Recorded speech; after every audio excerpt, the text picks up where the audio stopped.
The story goes that Marcus Aurelius hired an assistant to follow him as he walked through the Roman town square. The assistant's only role was to, whenever Marcus Aurelius was praised, whisper in his ear, "You're just a man, you're just a man."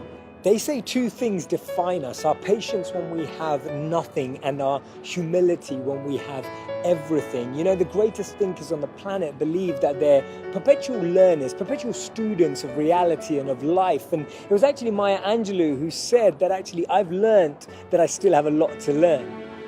The person that we will become in 5 years is defined by the people that we spend time with today and the books that we read today. That's why who we associate with, who we spend time with, who we absorb our energy with will really define what's on our mind. And often what limits our learning is that we believe we already know. We believe that we already have knowledge. We already believe that we have the answer. But actually opening up ourselves to learn from the people around us, selectively choosing people who can be guides and wise advisors.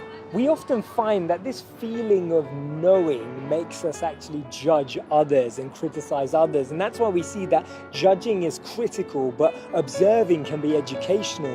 And therefore, we should be so focused on improving ourselves that we don't have any energy to criticize anyone else. And when we're focusing on improving ourselves, we'll surround ourselves by people who challenge the way we think, who question the way we behave. And that's why if you're looking around and you find yourself being the smartest person in the room, change rooms, you're in the wrong one. You want to be around people who lift up the way you think, who lift up your mindset, who really take you to new dimensions and horizons that you could never ever imagine yourself. I believe that we should never let compliments get to our head and never let criticism get to our heart, because when we do that, we can start to build with genuineness and authenticity. When we're humble, we can actually grow and rise up and always feel that we're learning, always feel that we're developing, always feel that someone can share insight at any moment that can change our lives.